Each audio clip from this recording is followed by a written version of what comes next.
하나님께서 오늘 우리에게 주시는 말씀은 누가복음 18장 1절부터 8절까지 말씀입니다. 예수께서 그들에게 항상 기도하고 낙심하지 말아야 할 것을 비유로 말씀하여 이르시되 어떤 도시에 하나님을 두려워하지 않고 사람을 무시하는 한 재판장이 있는데 그 도시에 한 과부가 있어 자주 그에게 가서 내 원수에 대한 나의 원한을 풀어주소서 하되 그가 얼마 동안 듣지 아니하다가 후에 속으로 생각하되 내가 하나님을 두려워하지 않고 사람을 무시하나 이 과부가 나를 번거롭게 하니 내가 그 원한을 풀어주리라. 그렇지 아니하면 늘 와서 나를 괴롭게 하리라 하였느니라. 주께서 또 이르시되 불의한 재판장이 말한 것을 들으라. 하물며 하나님께서 그 밤낮 부르짖는 택하신 자들의 원한을 풀어주지 아니하시겠느냐. 그들에게 오래 참으시겠느냐. 내가 너희에게 이르노니 속히 그 원한을 풀어주시리라. 그러나 인자가 올 때 세상에서 믿음을 보겠느냐 하시니라. 아멘. 우리 성도님들은 자신의 5년 뒤의 삶이 어떻게 전개될 것 같다라고 생각을 하십니까? 목사님, 그거야 죽지 않는다면 하나님만이 아시는 일이지요 라고 생각하는 분들도 계십니다만, 성도님들이 지금 무슨 꿈을 꾸고 무슨 생각을 하며 살고 있느냐가 5년 뒤에 우리들의 미래를 결정하게 됩니다. 잠언 23장 7절에는 보면 대저 그 사람의 생각이 그러한즉 그 사람이 그러하다 그랬습니다. 그 사람이 지금 어떤 생각을 가지고 있으며 무슨 소망을 가지고 있느냐가 그의 행동 방향을 결정하고 그 행동의 방향이 쌓이고 쌓여서 5년 뒤에 그 사람의 존재를 결정해 주게 됩니다.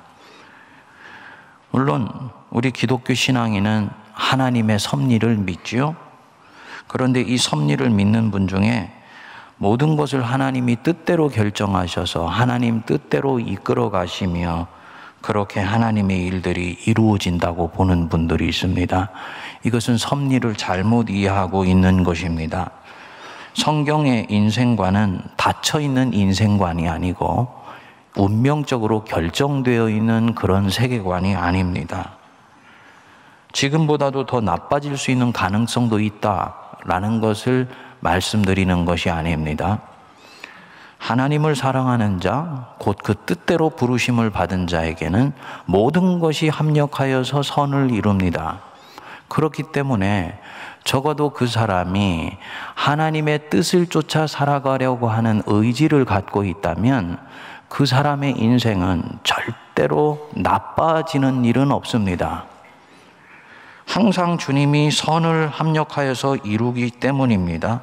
반면에 얼마나 좋아지며 어떻게 좋아지며 어떤 방향으로 가게 될지는 열려 있는 것입니다. 심지어 표면적으로는 닫혀 있는 것처럼 보이고 표면적으로는 서서히 문이 닫혀져 가고 있는 것 같이 보이는 그 상황도 하나님께서는 열게 만들어 주실 수 있는 분입니다. 그 신앙의 위대함이죠. 오늘 주신 우리 주님의 본문 말씀을 보면 예수님께서 이렇게 닫힌 것 같고 또는 서서히 닫혀가는 것 같은 인생 한복판에서 지금 내 삶에 그 닫혀가는 것 같은 문을 열 수 있는 방법을 가르쳐 주시는 것입니다. 그것이 무엇이냐? 기도입니다. 오늘 말씀의 배경이 누가복음 17장인데 여기에서 예수님이 마지막 때 일어날 환난에 대해서 말씀을 하십니다. 세상의 어둠이 짙게 깔리고 모든 것들이 곤두박질 치는 것 같은 종말에 가까운 때가 온다. 그래서 이런 때 성도들이 유의하면서 해야 될 것이 있으니 바로 기도라는 것입니다. 지금 우리 사회가 상당히 그런 흐름들이 있지요. 경제는 어렵고 정치는 문제를 해결할 능력이 없는 것 같고 2020년을 기점으로 해서 우리 사회의 인구가 조금씩 이제 줄어들기 시작을 했습니다. 청년들은 일자리를 찾지 못해서 소망을 잃어가는 그런 삶의 상황입니다. 세상도 내 인생도 닫혀져 가는 것 같은 그런 한복판에 성도들의 삶이 놓여 있는 것입니다. 이런 상황을 놓고 우리 주님이 말씀하시는 거예요. 기도하고 항상 낙심하지 말아야 될 것을 비유로 말씀하셨다. 본문의 맥락으로 보면 기도하는 것과 낙심하지 말라는 것 사이에 깊은 상관관계가 있다는 것을 암시해 주십니다. 기도하면 낙심하는 마음을 방지할 수 있다라는 의미로 볼 수도 있고, 또 낙심하거나 포기하지 않고 무엇인가를 결국 이루어내는 길은 기도밖에는 없는 것이다 라는 뜻으로도 볼 수 있습니다.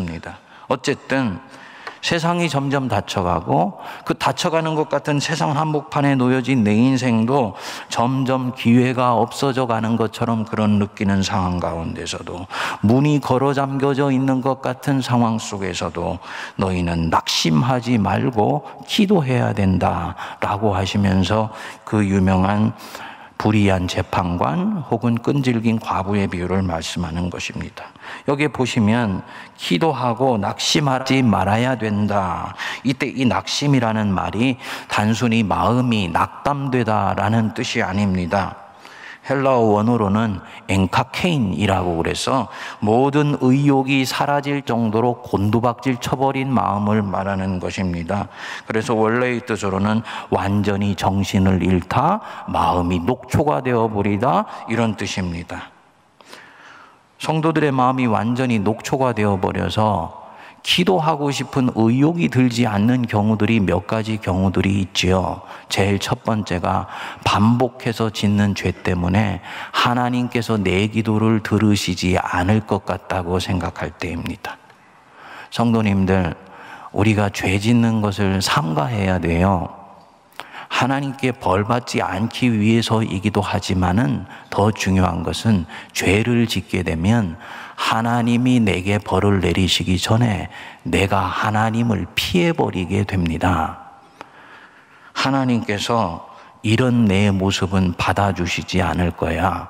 나는 그분 앞에 가서 고해도 내가 갖고 있는 죄와 허물 때문에 아무 소용이 없어라고 생각되는 마음이 우리 안에 찾아오게 됩니다.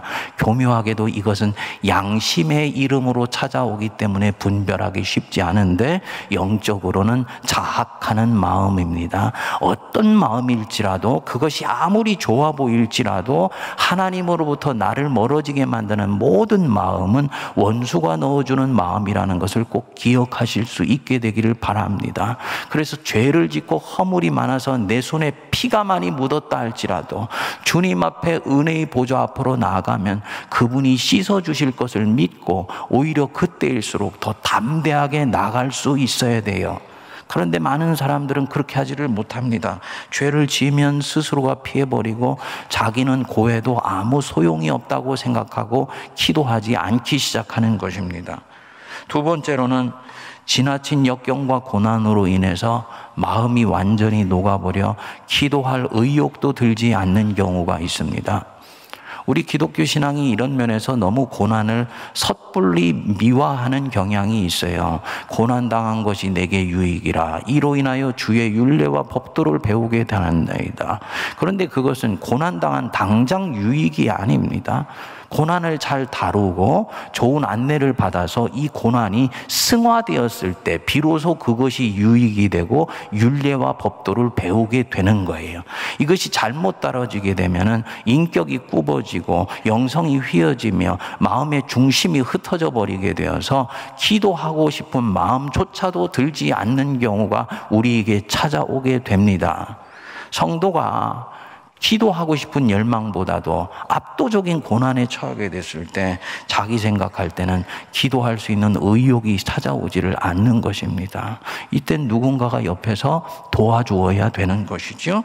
세 번째, 기도에 응답받지 못했던 뼈아픈 경험이 각인되어 있을 때입니다. 꼭 들어주실 것이라고 생각했는데 응답이 오지를 않은 거예요. 그러면 이것은 이 사람에게 영적인 트라우마가 되어서 이후에 기도할 때 나의 기도의 집중력과 기도 응답에 대한 확신을 잃어버리게 만듭니다. 네 번째로는 이제는 하나님 없이도 좀 살만하다라는 생각이 찾아왔을 때입니다. 교만한 마음이 찾아온 것입니다. 가장 위험한 상태이죠. 기도하지 않아도 이제는 좀 살 수 있을 것 같다라는 생각이 드는 것입니다. 그런데 오늘 본문 말씀을 묵상해 보면 마음이 녹초가 되는 상황이 하나 더 있다라고 말씀을 합니다. 뭐냐? 내 노력으로는 꿈쩍도 않는 철옹성 같은 세상에 내던져져 있을 것 같을 때. 2절에 한번 보십시오. 어떤 도시에 하나님을 두려워하지 않고 사람을 무시하는 한 재판장이 있다. 하나님을 두려워하지 않으니 정의가 실현되거나 공의가 이루어지는 것에 대해서는 별반 관심을 갖고 있지 않은 재판장이겠죠. 사람을 무시하니까 약한 자를 긍휼히 여긴다든지 불쌍히 여기는 마음은 품어보지도 않았을 것입니다. 재판장이라는 것이 본래는 억울한 사정을 들어주고 다른 사람들의 하나님의 뜻을 선하게 세우라고 주님이 주신 선물인데 재판장의 본분을 망각하고 자기 멋대로 사는 일에 여념이 없었던 사람인 것 같습니다. 그런데 공교롭게도 그 마을에 재판장의 이런 성향을 아는지 모르는지는 모르지만은 한 과부가 자신의 억울한 일을 풀어달라고 이 재판관에게 자주 가서 하소연을 했습니다. 3절 우리 같이 한번 읽어보겠습니다. 그 도시에 한 과부가 있어 자주 그에게 가서 내 원수에 대한 나의 원한을 풀어주소서 하되. 우리 예수님이 지금 이 여인이 내던져져 있는 상황을 보여주시고 있는 거지요. 이 여인은 지금 닫힌 인생 한복판에서 그것을 열어보려고 몸부림을 치고 있는 것입니다. 원한을 풀어달라. 여기에서는 원래 번역이 좀 잘못되어 있습니다. 원래 뜻으로 하면은 부당하게 자기 편을 들어달라 뭐 이렇게 오해될 소지도 있는데 원래의 뜻으로는 정의를 회복시켜 주십시오 라는 뜻입니다. 자식이 군대에 갔다가 매를 맞아 죽었는지 아니면 장사를 하다가 사기를 당했는데 본인이 과부이기 때문에 누구도 도와주는 사람이 없었는지는 모르지만 이 여인에게 억울한 일이 생겼습니다.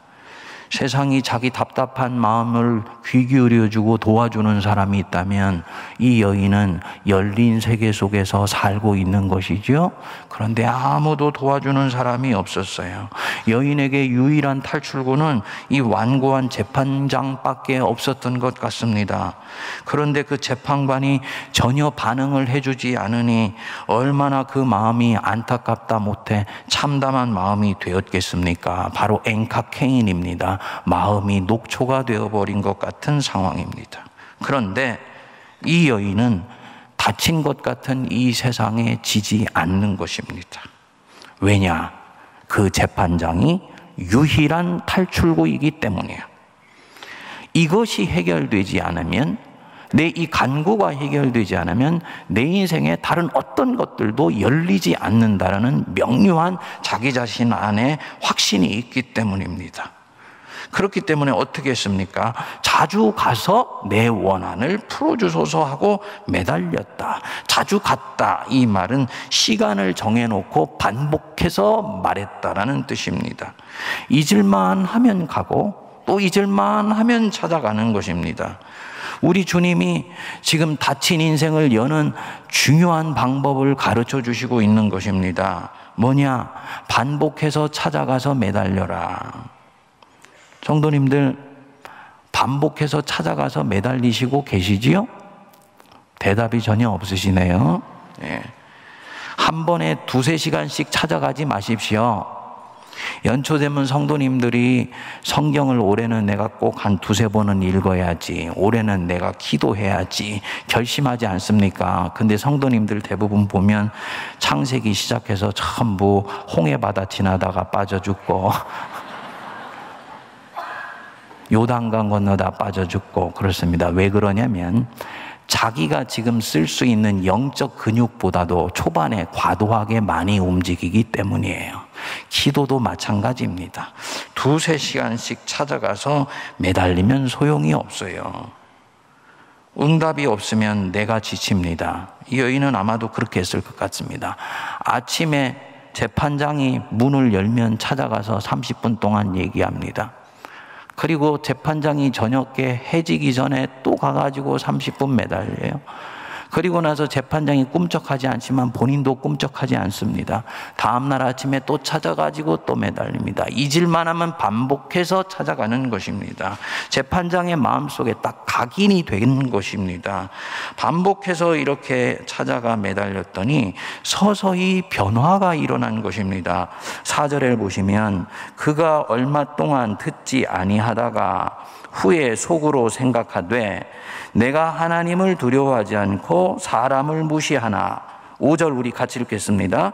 이 과부가 나를 번거롭게 하니 내가 그 원한을 풀어주리라. 그렇지 않으면 늘 와서 나를 괴롭게 하리라 하였느니라. 성도님들, 이 세팅 안으로 한번 들어가 보십시오. 지금 재판장과 과부의 관계를 생각해 보면 누가 갑이고 누가 을입니까? 재판장이 갑이에요. 과부는 을입니다. 더구나 이 과부가 무슨 힘이 있습니까? 그렇기 때문에 재판장이 생각할 때 이 과부가 나를 번거롭게 하고 귀찮게 하니 본인이 갑이니까 공무집행 방해죄로 감옥에 쳐넣어야지 라고 생각할 수도 있는데 전혀 상황이 다른 쪽으로 전개되잖아요. 이 과부가 나를 번거롭게 하니, 그런데 이 사람이 무엇이 아쉽고 무엇이 이 여자에 대해서 두려운 마음이 있는지 내가 그 원한을 풀어주리라. 비유에 이때까지 반복해서 말씀드렸듯이 이 5절에서 지금 전환이 일어나는 것입니다. 이때까지 소위 스토리가 가던 방향으로부터 휙 돌려서 전혀 엉뚱한 방향으로 전개되는 거예요. 그리고 바로 여기에 복음이 들어있고 하나님 백성들이 깊이 귀를 기울여서 들어야 되는 하나님 나라 삶의 비밀이 있다고 말씀을 드렸지요. 무슨 뜻이냐? 이 원한을 풀어주리라. 무슨 얘기입니까? 주님이 우리에게 메시지로 던져주시는 것입니다. 진실이 담긴 간절한 소원은 절대로 외면당하지 않는다 라는 것을 말씀하는 것입니다. 네 안에 간절한 열망이 있느냐? 그것은 불의한 재판관의 마음도 움직일 수 있는 강력한 힘을 가지고 있다라고 말씀하시는 거예요. 우리 예수님이 결론으로 말씀을 하십니다. 우리 6절 같이 읽겠습니다. 주께서 또 이르시되 불의한 재판장이 말한 것을 들으라. 뭐라고 말씀하십니까? 하물며 두말할 것 없다, 여러 말할 것 없다. 하물며 하나님께서, 너희를 사랑하시는 하늘 아버지께서 그 밤낮 부르짖는 어떤 자들? 택하신 자들. 굉장히 중요한 부분입니다. 기도가 응답받는데 결정적으로 중요한 부분들이에요. 택하신 자들의 원한을 풀어주시지 않겠느냐예요. 그들에게 오래 참으시겠느냐. 모든 자들이 아니라는 것이 우리가 오늘 흔들어 깨워져야 되는 부분입니다. 성도님들, 제가 설교를 하면서 자주 교인하고 그리스도인은 다르다라고 말씀을 드렸지 않습니까? 교인이라는 것은 뭐냐? 교회 다니는 사람이에요. 성경책 들고 예배 보러 오는 사람입니다. 그리스도인은 누구냐? 예수를 인생의 구주로 영접한 사람입니다. 두 사람은 같이 멀쩡하게 앉아있지만 속 내용으로 들어가면 전혀 달라요. 그리스도인은 누구냐? 하나님께서 당신의 자녀로 택하신 자들, 택함 받은 사람들이에요. 하나님과 이 그리스도인의 관계는 그리스도인 자신은 뭐라고 생각하든지 간에 아버지와 자녀와의 관계입니다. 그렇기 때문에 이 자녀가 부르짖는 모든 기도는 다 하나님께 엄청난 중요한 것이 되며 반드시 들어주십니다. 반면에 교인이 하는 기도는 그가 아버지로서 듣는 것이 아니고 창조주로서 듣습니다. 창조주라는 것은 아버지로서의 영적 책임이 없다는 거예요. 취사 선택해서 들으실 수도 있지만 죄송하지만 안 들으실 수도 있습니다. 그러면 내가 그리스도인으로서의 특권을 갖기 위해서는 어떻게 해야 됩니까? 당연히 예수를 구주로 영접하시는 것이 모든 신앙의 출발점이요, 알파요, 오메가인 거예요. 2020년에는 우리 세문안교에 나오는 교인들 중에서 예수를 그리스도로 구주로 영접하는 분들이 차고 넘쳐나기를 바랍니다. 그래서 주님이 우리에게 주시는 이 놀라운 기도 응답의 특권을 다 누리실 수 있게 되기를 바랍니다. 여기까지 잘 됐는데 안타깝게도 우리 크리스찬 중에서도 닫힌 환경 탓만할 뿐 나를 지금 이 기도의 자리로 몰아가는 내 안에 있는 작은 열망이 어디에서 나온 건지를 알지 못하는 경우들이 많이 있습니다. 내 안에 끊임없이 일어나는 이 작은 열망, 어디서 온 것이냐? 하나님이 주신 거예요. 지금 내 마음의 소원, 이 과부가 가졌던 이 소원, 자기 것이 아닙니다. 하나님이 넣어주셔서 기도하게 하시려고 주신 거예요. 왜냐? 그 소원을 열망으로 바꾸어 부르짖게 하여 응답해 주시고 그것 때문에 자녀의 인생이 꽃피우게 하시려고 하는 주님의 놀라운 계획이 내 열망 안에 들어있는 것입니다. 그렇기 때문에 성도는 자기 안에 일어나는 열망을 가볍게 대하면 안 됩니다. 육적인 열망이건 영적인 열망이건 상관없어요. 가지고 있으면 주님 앞으로 가야지 됩니다. 영적인 것이면 점점 자라가게 되어 있습니다. 육적인 것이면요, 시간이 지나면서 하나님이 잦아들게 만들어 주세요. 그래서 빌립보서 2장 13절에는 말씀했지요. 너희 안에 행하시는 이는 하나님이시니 자기의 기쁘신 뜻을 위하여 너희에게 무엇을 두고 행하게 하신다고요? 소원을 두고 행하게 하신다. 네 마음속에 소원을 집어넣어 주셔서 그 소원이 열망이 되게 해주시고 그 열망이 너로 하여금 기도하게 하며 그 기도가 응답되어서 하나님의 기쁘신 뜻을 이루게 될 것이다. 성도야, 무슨 권리로 네가 기도도 하지 않고 네 마음속에 있는 열망을 꺼뜨리고 있단 말이냐? 주님이 우리에게 되물으시는 거지요. 제 얘기를 잠깐만 좀 드리겠습니다. 저는 29살에 신대원에 들어갔는데요. 신대원 들어갈 때 그렇게 미국 가서 유학하고 싶다는 생각이 들더라고요. 근데 제가 가지고 있었던 여건이나 환경이나 우리 가정의 상황으로 보면 유학을 갈 수 있는 환경이 아니었습니다. 그런데 기도는 할 수 있지 않습니까? 날마다 새벽마다 혹은 밤마다 이 부분을 놓고 기도했습니다. 그런데 기도하면서 이것이 꺼져가지 않고 점점 제 안에서는 불꽃처럼 자라가기 시작을 하더라고요. 그래서 결국은 기도가 9년 동안을 지나고 난 뒤에 38살에 하나님께서 환경도 만들어 주시고 기도 속에서 키운 이 열망이 실현될 수 있는 길을 열어주시더라고요. 주변 사람들은 굳이 그때 가서 공부를 해야 되나? 그 나이에 공부가 되겠나? 이렇게 얘기를 했지만 저에게 있어서는 그것 외에는 다른 길이 보이지를 않더라고요. 주변에 있는 상황은 잘 풀려가고 있는 상황이었습니다. 그런데 그 길로 이끄시는 것 같았더라고요. 레슈메의 스펙을 쌓기 위해서 하나님이 이끄신 걸음이 아니었습니다. 주님이 거기에서 계획이 있으셨더라고요. 나중에 미국 가서 우리 주님을 전혀 새롭게 다시 만나는 은혜를 체험했던 것입니다. 무엇을 말하느냐? 처음에 주신 연약한 싹 같은 그 작은 소원, 하나님께 가져가 가십시오. 기도하시면 주님이 그것을 조금씩 조금씩 자라가게 하시면서 결국은 이루세요.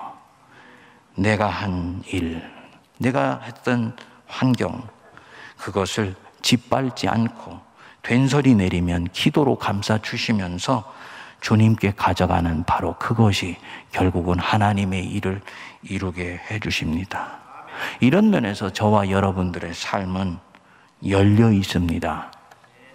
지금보다 더 나은 환경으로, 더 나은 방향으로 열려 있습니다. 하나님이 나를 택하셨고 그분이 나를 구원하시기로 예정하셨으면 나는 그리스도 안에서 승리한다. 이 세 가지 외에는 모든 것들은 다 열려 있습니다. 내가 어떻게 앞으로 삶을 열어나갈 수 있지는 내 기도에 달려 있는 거예요. 내 기도를 들으시는 하나님에 의해서 결정됩니다. 그래서 우리 주님이 구하라 그러면 너희에게 주실 것이요, 찾으라 그러면 찾아낼 것이요, 문을 두드리라 그러면 너희에게 열릴 것이다 말씀하신 것입니다. 근데 왜 여러분, 왜 기도하지 않는 것입니까? 왜 환경만 탓하고 여건만 탓하고 시대의 어두움만 탓하며 왜 기도하지를 않는 것입니까? 왜 지금 있는 이 자리가 내 삶의 마지막 자리가 될지도 모른다 생각하면서 패기 없이 그 자리에 주저앉아 있는 것입니까? 하나님이 하나님 자녀로서의 특권을 주셨으면 활용을 해야지. 집에 있는 첫째 아들처럼 염소 새끼 한 마리도 삶아 먹을 수 있는 그 영적인 안목이 없이 자기 인생을 푸념하면서 살아간다는 말입니까? 기도하세요. 주님께서 열어주십니다. 운명으로 결정되어 있다? 그런 것 없습니다. 설사 운명으로 결정되어 있다 할지라도 주님은 기도를 통해서 운명도 바꾸어 주십니다. 모세 보십시오. 하나님이 이스라엘 백성에게 실망하셔서 이들을 버리시고 새로운 민족을 만드시기로 작정하시지 않았습니까? 그런데 모세가 하나님의 이 뜻을, 하나님이 결정하신 이 운명을 가로막고 섰습니다. 이 민족 불쌍히 여겨달라고 매달렸어요. 하나님이 그 모세의 간절한 기도를 들으시고 이미 결정된 이스라엘의 운명조차도 새로운 활로로 열어가셨습니다. 기도는 내 인생을 바꾸며 내 운명을 바꾸는 어마어마한 힘이 있는 것입니다. 성도님들이 여기까지 갔는데도 굳이 기도하지 않으려고 또 이유를 찾아내세요. 목사님, 기도해 봤는데 안 되더라고요. 죄송하지만 끝까지 기도해 보셨습니까? 하다가 중간에 낙심해서 포기했던 경우들이 대부분이지 않습니까? 끝까지 기도했는데도 안 들어주시던데요. 예수님이 그러셨어요. 하늘에 계신 너희 아버지께서 구하는 자에게 어떤 것으로? 좋은 것으로 주시잖아요. 이때는 좋은 것이 아니고 좋은 것으로 주시지 않겠느냐. 무슨 얘기냐? 구하는 그것 주신다는 말이 아닙니다. 좋은 것, 당장 좋은 것이 아니에요. 궁극적으로 좋은 것입니다. 나는 구하는 이것의 의미가 무엇인지 닫힌 인생의 찬 속에서 내 영혼의 한계 속에서 보지 못합니다. 그래서 때때로는 하나님 보실 때, 야, 너 지금 네가 그거 구하는 거 그대로 너에게 응답되면 오히려 네 가능성이 닫혀버릴 수도 있어. 그런 경우에는 주님이 그 기도는 들으시되 내가 구하는 것보다 더 좋은 것으로 하나님이 응답해 주십니다. 그렇기 때문에 모든 기도는 응답받는 것이다라고 믿고 들어가셔도 되는 것입니다. 영국 고아들의 아버지 조지 뮬러 여러분 잘 아시지요? 평생 5만 번의 기도 응답을 받았다고 그럽니다. 본인이 모든 하는 기도 제목을 전부 노트에 적어놓고 연말이 되었을 때 응답받은 것은 동그라미를 치고 응답받지 못한 것을 다음 해로 넘겨서 나중에 죽기 전에 헤아려 봤더니 5만 번이 넘더랍니다. 이 기도 하나로 영국에 있는 1만 명이 넘는 고아들을 먹여 살린 영국에서는 성자로 일컬어지는 분입니다. 그런데 이 조지 뮬러가 죽을 때까지 응답받지 못했던 기도 제목이 2가지가 있었다 그럽니다. 젊었을 때 자기 친구 둘의 영혼 구원을 위해 기도했는데 죽을 때까지 이 친구들이 구원받는 것을 보지를 못했던 것입니다. 뮬러는 응답받지 못하고 죽는 기도도 있는 것이구나 라고 생각했겠지요. 그가 죽고 난 뒤에 그 2가지 기도 제목이 어떻게 됐는지가 드러났습니다. 한 친구는 뮬러가 숨을 거두는 바로 그 순간에 회심을 해서 예수를 영접했고요. 나머지 한 친구는 뮬러가 죽고 난 2년 지난 뒤에 예수님을 영접하게 됩니다. 뮬러는 이 사실을 몰랐기 때문에 응답받지 못한 기도도 있었다라고 생각했지만 그의 인생 속에서 신실하신 하나님은 끝까지 모든 것들에 책임을 져주셨던 것입니다. 성도님들, 우리가 하는 모든 기도, 내 인생에 눈을 감을 때 이루어지지 못하는 기도들도 있을 수 있습니다. 그것은 하나님의 때에 이루어지는 일이기 때문에요. 그러나 믿으세요. 응답되지 않는 기도는 절대로 없습니다. 그래서 하루에 지금보다도 10분만 더 기도하시기 바랍니다. 10분만. 많이 하려고 하지 마세요. 10분만 더 기도해도 내 인생이 올 12월 31일이 갔을 때는 바뀌어 있는 것을 볼 수가 있을 것입니다. 이상하게도 이 사회에 견고한 벽이 뚫려 있을 수도 있고요. 내 삶 속에서 도저히 넘을 수 없이 보였던 이 철옹성 같았던 장벽이 하나씩 하나씩 금이 가며 그 속에 영혼의 숨구멍이 틀 수 있다는 가능성이 보이기 시작할 것입니다. 하나님이 우리들의 닫혀있는 인생 문을 여시고 새로운 역사를 이미 시작하시는 것을 보게 되는 것입니다. 주님이 끈질기게 낙심하지 말고 기도해야 된다라고 말씀하시고 난 뒤에 마지막에 굉장히 좀 어색하게 보이도록 질문하시면서 이 비유를 마무리를 하십니다. 8절 우리 한번 같이 읽어볼까요? 시작. 내가 너희에게 이르노니 속히 그 원한을 풀어주시리라. 그러나 인자가 올 때 세상에서 믿음을 보겠느냐 하시니라. 세상에서 믿음을 보겠느냐? 무슨 얘기냐? 끈질기게 포기하지 않고 기도할 수 있게 하는 모든 에너지, 힘, 영양소는 무엇이냐? 믿음이다. 무슨 믿음이 필요하다는 것입니까? 닫혀져 가는 것 같은 이 상황, 기도를 할 때 여러분 조금씩 착착 일이 진행되는 것 같으면 믿음이 필요하지 않아요? 오히려 기도했는데도 더욱더 닫혀져 가는 것 같은 상황이 올 수도 있습니다. 그때도 포기하지 않고 결국 하나님은 내 기도를 들으시고 이루어 주실 것이라는 하나님에 대한 강철 같은 신뢰를 가지고 계속 기도의 자리로 나아가는 것입니다. 이것을 가능하게 하는 것은 믿음이에요. 제가 아까 9년 동안 기도하는 동안에 이거 이루어 주지 않을 것 같다라는 이런 의심이 들었던 적이 3번이 있었습니다. 그런데 그때 믿음을 붙들고 결국은 돌파해 나갈 수 있게 하여 주셨어요. 그 뒤에 제가 배운 것이 있습니다. 소명은 지연을 통해서 자라가는 것이구나. 여러분, 하나님은 내가 포기하지 않고 기도하며 나아가면 반드시 이루어 주십니다. 나 때문뿐만 아니라 당신 자신의 명예와 자존심을 걸고라도 당신 백성과 당신 자녀에 대한 그 음성에 반응하시는 하나님이세요. 그래서 우리 주님이 인자가 올 때 이런 믿음을 가지고 있는 사람을 내가 찾아볼 수 있겠느냐? 바로 네가 그 믿음의 소유자가 되기를 원한다 라고 주님이 우리에게 말씀하시는 줄 믿습니다.